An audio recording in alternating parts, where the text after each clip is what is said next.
Welcome students. Today I am going to introduce a new playlist under my channel in the name of Cost and Management Accounts. This channel, this playlist includes two important fields. Number one, cost accounts, and number two, management accounts. First of all, I am going to discuss cost accounting as cost accounting part A of this series of video. आज हम आपके सामने में अपने playlist में एक नया playlist, अपने चैनल में एक नया प्लेलिस्ट लेकर के आए हैं जिसका कि नाम होगा कॉस्ट एंड मैनेजमेंट अकाउंट्स। जैसा कि नाम से ही स्पष्ट है, इसमें दो पार्ट है, दो फील्ड है अकाउंटिंग का, एक कॉस्ट अकाउंटिंग और दूसरा मैनेजमेंट अकाउंटिंग। सबसे पहले हम आपके सामने में कॉस्ट अकाउंटिंग पार्ट ए की जानकारी लेकर के आए हैं, जो कि कॉस्ट अकाउंटिंग के नाम से रहेगा। जैसा कि हम जानते हैं, cost accounting production related accounting है, उत्पादन से संबंधित लेखांकन है। तो सबसे पहले फर्स्ट वीडियो में हम आपके सामने में बतलाएंगे उस डिफरेंट फील्ड ऑफ अकाउंटिंग की जानकारी देंगे, जिसमें कि इंग्लिश के टेंस के जैसा past, present and future tense में अकाउंटिंग को डिवाइड किया गया है, उसकी विस्तार से जानकारी देंगे। इसके पश्चात जैसे ही कॉस्ट अकाउंटिंग का पार्ट आता है, जैसे ही उसमें कॉस्ट अकाउंटिंग की जानकारी आती है, तो कॉस्ट अकाउंटिंग के बारे में, उसका रिलेशनशिप किस नेचर के बिजनेस एक्टिविटीज़ से है, इसकी विस्तार से जानकारी देंगे। और फिर जैसा कि हम जानते हैं, प्रोडक्शन रिलेटेड अकाउंटिंग है और प्रोडक्शन का ऑब्जेक्टिव होता है to produce at minimum cost and of best quality. तो हमने production cost wise minimum cost में किया कि नहीं, इसे जानने की ज़रूरत है। क्वालिटी की जब बात आती है तो ये तो साइंस का फील्ड होता है, उसके क्वालिटी को चेक करना, इम्प्रूव करना, ये हमारे क्षेत्र की बात नहीं।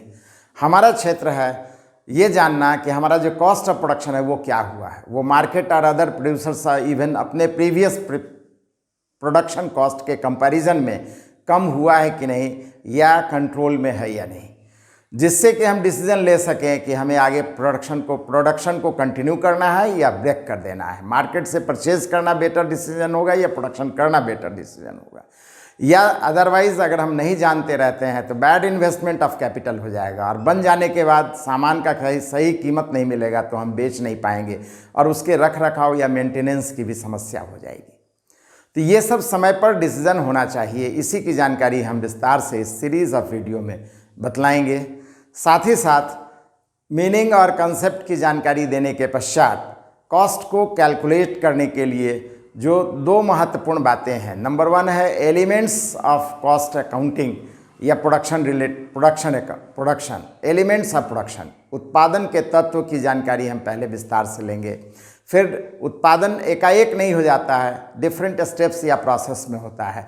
हर स्टेप्स और प्रोसेस के कॉस्ट वैल्यू को जानने की ज़रूरत है, तभी तो हम टाइम पर डिसीजन ले पाएंगे कि हमें प्रोडक्शन करना चाहिए या मार्केट से परचेज करना चाहिए। एट लास्ट अगर हम अकाउंटिंग करते हैं तो इस स्थिति में प्रोड्यूसर्स के पास कोई स्कोप नहीं रह जाता है टू मिनिमाइज द कॉस्ट। इसी कारण से in process of production accounting should be maintained. इस क्रम में हर एक लेवल के कॉस्ट की जानकारी हम विस्तार से कराएंगे। साथ ही साथ कॉस्ट के कैलकुलेशन के लिए हमारा जो चैप्टर आएगा वो यूनिट कॉस्टिंग या सिंगल कॉस्टिंग या आउटपुट कॉस्टिंग के नाम से, उस चैप्टर की विस्तार से जानकारी आने वाले वीडियो में हम कराएंगे। इसके पश्चात आता है, जैसा कि हम जानते हैं, प्रोडक्शन का दो डिफरेंट प्लेसेस होता है। एक होता है चीज़ों को एक निश्चित जगह पर बनाते हैं जिसे फैक्ट्री कहते हैं। दूसरा होता है साइट प्रोडक्शन, जहाँ पर उसकी ज़रूरत है वहीं पर उसे प्रोड्यूस किया जाता है। जैसे रोड है, बिल्डिंग है, पुल है, ब्रिज है, एक्सेट्रा। तो रोड, पुल, बिल्डिंग, ब्रिज के प्रोडक्शन की बात करें, कंस्ट्रक्शन की बात करें, तो हम प्रायः देखते हैं कि इसके कंस्ट्रक्शन की बात थ्रू एक्सपर्ट्स होती है, प्रोडक्शन की बात विशेषज्ञों के माध्यम से होती है, and such expert is known as contractor. तो उससे related accounting, contract cost accounting की विस्तार से जानकारी आने वाले वीडियो में, इसी सीरीज़ में, इसी प्लेलिस्ट में हम आपको कराएंगे। इन फैक्ट्री प्रोडक्शन होता है, तो फैक्ट्री से रिलेटेड प्रोडक्शन के लिए जो डिफरेंट प्रोसेस या स्टेप्स में होता है, इसलिए प्रोसेस कॉस्ट अकाउंटिंग की भी जानकारी हम आपको लेकर के आएंगे। और जैसा कि जानते हैं हम, हमारा जो आज तक का अकाउंटिंग प्रोसेस रहा है वो बिजनेस कंसर्न से रहा है, प्रॉफिट अर्निंग ऑब्जेक्टिव से रहा है। और शुरुआत में तो कॉस्ट अकाउंटिंग थी भी नहीं, तो हर एक आदमी उसी पैटर्न से अपने प्रॉफिट को जानता था। तो इस क्रम में हम पाते थे, अब हम समझ गए हैं कि प्रोडक्शन से रिलेटेड अकाउंटिंग अलग होनी चाहिए। तो आज अगर हम ट्रेडिशनल अकाउंटिंग बेस्ड अकाउंटिंग बनाते हैं और कॉस्ट अकाउंटिंग रिलेटेड अकाउंटिंग बनाते हैं तो निश्चित रूप से रिजल्ट में डिफरेंस समझ में आता है। तो उस प्रॉफिट के डिफरेंस को रिकंसाइल करने के लिए भी एक टॉपिक या चैप्टर हम लेकर के आएंगे, जिसको relation of cost and financial profit. इस तरीके से इतनी जानकारी देने के बाद साथ ही साथ हम आपके सामने में लाएंगे आपका ऑपरेटिंग कॉस्ट से रिलेटेड कॉस्टिंग की भी जानकारी हम विस्तार से इस प्रेजेंट वीडियो सीरीज़ में लेकर के आएंगे।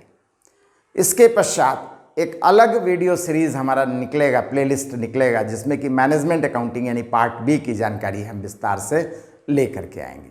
अब इन सभी अकाउंटिंग की यूटिलिटी क्या है। जहाँ तक क्लास 12 स्टैंडर्ड की बात करें तो निश्चित रूप से बहुत सारे यानी CBSE पैटर्न में हमारा जो बुक 2 है फाइनेंशियल स्टेटमेंट, उसके जगह पर हम कॉस्ट अकाउंटिंग को भी अपने पढ़ाई में शामिल कर सकते हैं। बहुत सारे स्टेट में, दिल्ली बोर्ड में या और भी जगहों पर ऑप्शन में क्लियर कट है। हमारे यहाँ भी ऑप्शन है लेकिन एप्लीकेशन में नहीं, इस्तेमाल में नहीं है।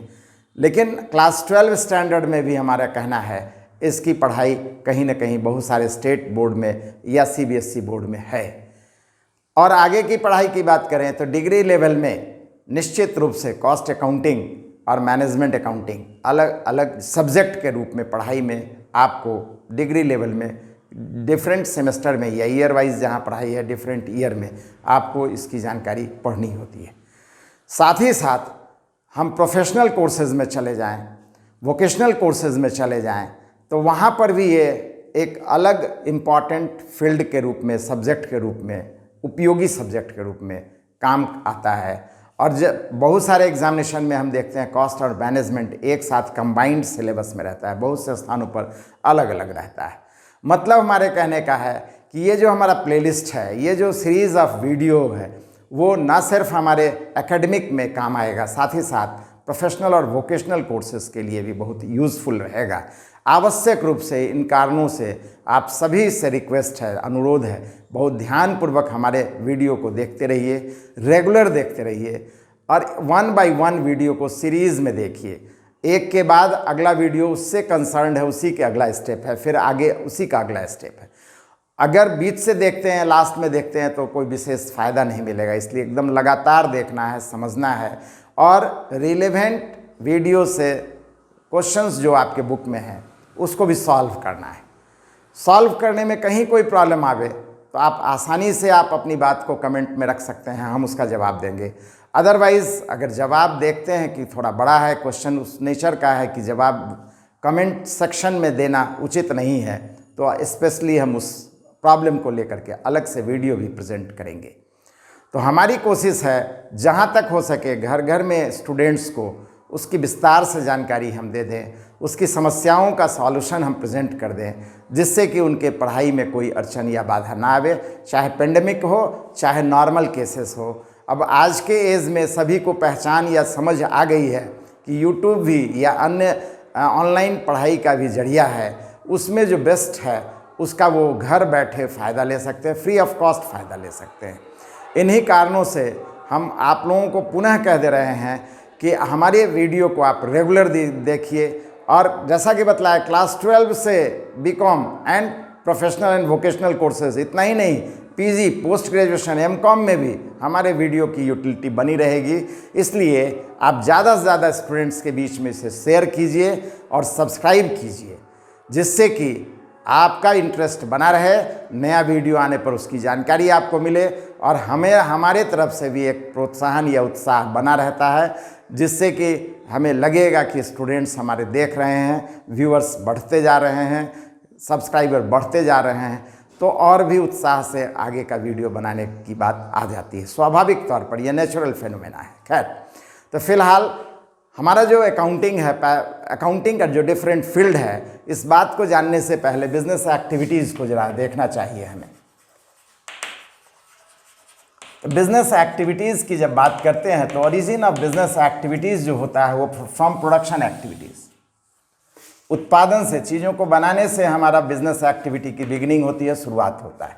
और प्रोडक्शन जो किया जाता है by producers, and objective of production is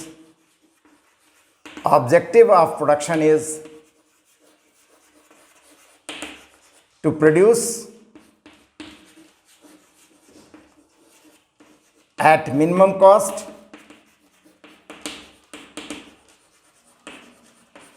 and of best quality. In other words, consumer satisfaction is the objective, ultimate objective of each and every producers. And in view of economics, production means creation of utility. Actually, human being not in position to produce anything. मनुष्य वास्तव में दुनिया में कोई भी चीज़ नहीं बना सकता है। प्रोडक्शन मीन्स होता है from very big zero, that is impossible for any person. किसी आदमी के बस की चीज़ नहीं है। हाँ, मनुष्य क्या करता है? मनुष्य सिर्फ गॉड गिफ्टेड थिंग्स में चेंजेस लाता है, उसके शेप में, साइज में, कलर में, टच प्लेस में, और इसे हम और आप कहते हैं हमने प्रोडक्शन कर दिया। गॉड ने, भगवान ने गिफ्ट दिया, हमें पेड़ दिया, लकड़ी दिया, हम उसको काट करके फर्नीचर बना देते हैं, शेप चेंज कर देते हैं। इस तरीके से इसी को हम प्रोडक्शन कहते हैं। सीसीएल फील्ड में आप चले जाइए तो वहाँ सीसीएल का काम क्या है? सीसीएल कंपनी जो है उसका काम क्या है? ज़मीन के नीचे कोयला है और ज़मीन के ऊपर उसे ले आना है, और इसे वो कहता है कि हमने इतना कोल प्रोडक्शन किया। Is it production? यही है उत्पादन? यह हास्यास्पद है, लेकिन मनुष्य वास्तव में यही करता है। Change in place, shape, size, colour, God gifted things, of God gifted things, प्रकृति प्रदत्त चीज़ों का रंग, रूप, आकार, प्रकार, स्थान बदलते हैं, और इसे ही हम कहते हैं हमने उत्पादन कर दिया। और उत्पादन का मकसद क्या है? सस्ता और अच्छा बनाना, मिनिमम कॉस्ट और बेस्ट क्वालिटी। इस तरीके से इससे रिलेटेड अकाउंटिंग, कॉस्ट को जानने से रिलेटेड अकाउंटिंग ही हमारा क्या कहलाता है? Cost accounting. और कॉस्ट मिनिमम होना चाहिए, इसलिए हम क्या करते हैं? स्टेप वाइज, काम के अनुसार से स्टेप वाइज, जैसे जैसे प्रोडक्शन करते हैं, प्रोडक्शन का स्टेप बढ़ता है, हर स्टेप की अकाउंटिंग करते चले जाते हैं। इसलिए इस अकाउंटिंग को हम प्रेजेंट अकाउंटिंग भी कहते हैं।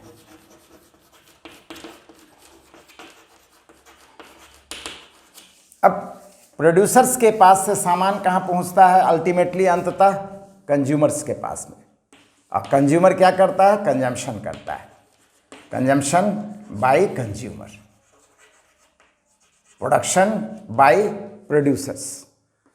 अब प्रश्न ये उठता है कि यहाँ से यहाँ तक चीज़ें कैसी आती हैं? तो बहुत सारे मीन्स है, माध्यम है, स्टेप्स हैं। जैसे एजेंसी, होलसेलर है, एजेंसी है, डिस्ट्रीब्यूटर है, होलसेलर है, रिटेलर्स हैं, एंड देन कंज्यूमर। इन सब का काम क्या है? इन सब का काम है ट्रेडिंग एक्टिविटी, यानी परचेज एंड सेल करना। And objective is to earn more and more profit.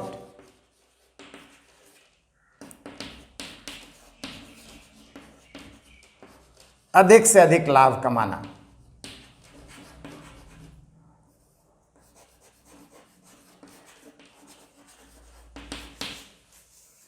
उसी तरीके से इसके अलग हट करके देखें, आज के एज में हर कोई आदमी डिपेंड होता है, दूसरे की मदद करता है। ये भी अपने काम को करने के लिए कभी मार्केट पर डिपेंड होता है, कभी ट्रांसपोर्ट के लिए ट्रैक्टर पर डिपेंड होता है, सेफ्टी के लिए इंश्योरेंस पर डिपेंड होता है। प्रोड्यूस कर लिया और लोग जान नहीं रहा तो एडवर्टीजमेंट पर डिपेंड होते हैं। बहुत सारा सेल्समैनशिप है, बहुत सारी सर्विसेज है, रोड है, ये सब फैसिलिटी हमें चाहिए। ये सब फैसिलिटी जो प्रोवाइड करता है, all are known as service render activities और कमर्शियल सर्विस।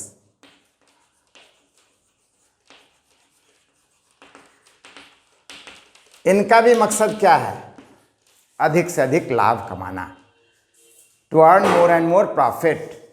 अर्थात ये अपने ऑब्जेक्टिव में फुलफिल करने के लिए जो अकाउंटिंग की प्रॉफिट हुआ तो कितना हुआ, अकाउंटिंग करने की इसको ज़रूरत होती है। और ये अकाउंटिंग कब किया जाता है, तो पूरे ईयर में ट्रांजैक्शंस बीत जाने के बाद उसके प्रॉफिट लॉस को हम निकालते हैं। And such accounting is known as financial accounting.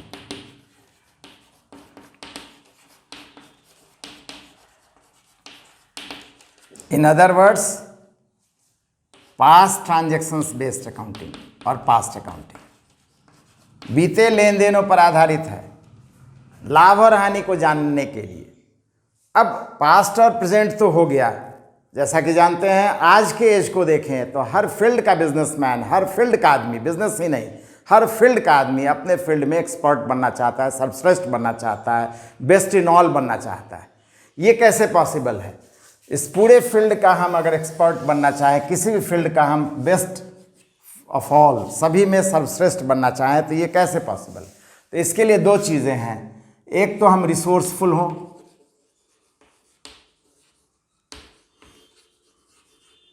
दूसरा हमारे पास में इस रिसोर्सेज का प्रॉपर एंड टाइमली यूटिलाइजेशन आता हो। दूसरे शब्दों में इनको मैनेज करना हम जानते हैं।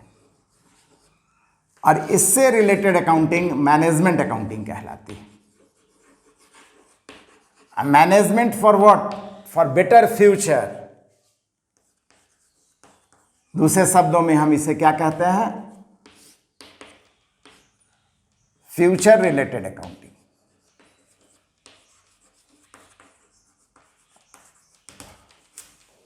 इस तरीके से हमारा अकाउंटिंग जो है, देखिए, पास्ट, प्रेजेंट और फ्यूचर में क्लासिफाइड है, जैसा कि इंग्लिश का टेंस है। इसी बात को जानने के साथ साथ हम आपको यह भी बतलाएंगे कि एक और अकाउंटिंग आप लोग पढ़ते चले आ रहे हैं, that is known as corporate accounting और कंपनी अकाउंटिंग। वो कैसी अकाउंटिंग है, वो कहाँ पर आ गया, इसकी जानकारी भी हम देते हैं। इंटायर बिजनेस एक्टिविटीज़, आइदर हम प्रोडक्शन से रिलेटेड हों, चाहे ट्रेडिंग एक्टिविटीज़ में हो, चाहे सर्विस प्रोवाइडर, हर एक काम को करने का 3 पॉपुलर फॉर्म्स हैं। पॉपुलर फॉर्म्स 3 हैं। नंबर 1, ये जो काम है, ये सभी के सभी काम जो हैं या तो सोल ट्रेडिंग रूप में किया जाता है या पार्टनरशिप फॉर्म में किया जाता है या जॉइंट स्टॉक कंपनी रूप में की जाती है, पॉपुलरली नोन एज कंपनी। और as we know that joint stock company और company is the largest firm for doing business activities, सबसे बड़ा स्वरूप है। और इस बड़े स्वरूप में के बिजनेस को करने के लिए निश्चित रूप से कोई भी काम अगर छोटा है तो जब चाहिए जैसे चाहिए आप मैनेज कर लेते हैं, एक्स्ट्रा एफर्ट की जरूरत नहीं होती है। But if the work is of large size, बड़े आकार का है, तो उसके लिए planning, budgeting, estimating, so many things, बहुत सारी चीज़ें हमें करनी पड़ती हैं जिससे कि काम को हम सही परिणाम तक पहुंचा सकें। एग्जैक्टली बिजनेस एक्टिविटीज़ भी अगर लार्ज साइज फॉर्म में करते हैं तो निश्चित रूप से वहाँ पर सर्टेन रूल्स, रेगुलेशंस, प्रोसेस होना चाहिए। और इसी कारण से जॉइंट स्टॉक कंपनी के लिए फ्रेम्ड रूल है, that is at present known as Indian companies act 2013, भारतीय कंपनी अधिनियम 2013। पास्ट में इसे 1956 कंपनीज एक्ट के नाम से जाना जाता था, लेकिन अब बिल्कुल रिवाइज्ड और चेंज करके इसे इंडियन कंपनीज एक्ट 2013 के नाम से जाना जाता है। उसी में बतलाया गया स्पष्ट रूप से कि कंपनी का कोई अलग प्रोसेस हो ही नहीं सकता है, from very end up to their end, entire activities totally controlled और defined under Indian companies act 2013। उसी के अकॉर्डिंग उसका फॉर्मेशन होगा, एस्टैब्लिशमेंट होगा, फंक्शनिंग होगी और अंत होगा। हर चीज़ उसी प्रोसेस से होना है। अर्थात निश्चित रूप से लार्ज स्केल होने के कारण निश्चित रूप से उसकी अकाउंटिंग भी अलग कर दी गई है, अकाउंटिंग उसके लिए स्पेशल बनाई गई है, and that accounting is known as corporate accounting. तो इससे रिलेटेड अकाउंटिंग है हमारा कॉरपोरेट अकाउंटिंग और कंपनी अकाउंटिंग। इसी का दूसरा नाम है कंपनी अकाउंटिंग।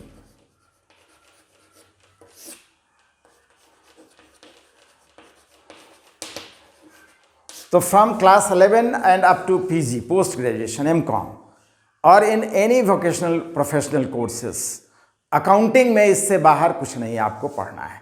पूरी अकाउंटिंग, पूरा अकाउंटिंग जितना भी पढ़ रहे हैं आप क्लास 11 से अब तक या और आगे भी, निश्चित रूप से इन्हीं सब से रिलेटेड अकाउंटिंग 1 बाय 1 आपको जानकारी दी जाएगी। तो फिलहाल एक बिगनिंग या स्टार्टिंग हुआ कि हमारा कॉस्ट अकाउंटिंग का कहाँ पर बिगनिंग है, कैसे स्टार्ट होगा, किससे रिलेटेड है, इसका जस्ट एक इंट्रोडक्शन, एक परिचय आया है। ये सिर्फ जानकारी आई कि देखिए कॉस्ट अकाउंटिंग यहाँ पर होता है। अब इसी की विस्तार से जानकारी हम अगले वीडियो में स्पेशली अब हम कंसंट्रेट करेंगे only with in cost accounting. Cost accounting के अंदर ही अपनी बातों को अब हम आगे के वीडियो में प्रेजेंट करेंगे। तो सबसे पहले हम कॉस्ट अकाउंटिंग का मीनिंग, कॉस्ट अकाउंटिंग के लिए जो नीड्स हैं, एलिमेंट्स ऑफ प्रोडक्शन, विशेष रूप से हम अगले वीडियो में एलिमेंट्स ऑफ प्रोडक्शन की जानकारी विस्तार से कराएंगे। एग्ज़ाम के पॉइंट ऑफ व्यू से देखें तो वो बहुत इंपॉर्टेंट टॉपिक है। एग्ज़ाम में थियोरेटिकली एलिमेंट्स ऑफ प्रोडक्शन जरूर पूछे जाते हैं, किसी भी लेवल का एग्जामिनेशन हो, बहुत इंपॉर्टेंट क्वेश्चन बनता है। तो इस तरीके से उसकी जानकारी हम विस्तार से अगले वीडियो में आपके सामने में प्रेजेंट करेंगे। हम पुनः आपसे एक बात स्पष्ट कर देते हैं, आप जब भी हमारे वीडियो को देखिए, जिस टॉपिक को, जिस चैप्टर से आप वीडियो देख रहे हैं, एक एक वीडियो को सीरियली देखिए और साथ ही साथ सिर्फ लगातार देखना नहीं है, उससे रिलीवेंट, उससे संबंधित जितने भी प्रैक्टिकल क्वेश्चन आपके पास, जो भी बुक अवेलेबल है, आप ज़रूर बनाइए, सॉल्व कीजिए। जो प्रॉब्लम आता है आप कमेंट में डालिए और तब फिर आगे के वीडियो को देखिए। जब आपको वहाँ सेटिस्फैक्शन आ जाता है तब फिर आगे बढ़ना चाहिए। इससे खुद से सेल्फ स्टडी से ही आप पूरा कंट्रोल अकाउंटिंग में ले सकते हैं। हमें उम्मीद है आप हमारे वीडियो को रेगुलर देखिएगा, शेयर कीजिएगा, ज़्यादा से ज़्यादा सब्सक्राइब कीजिएगा। Thank you.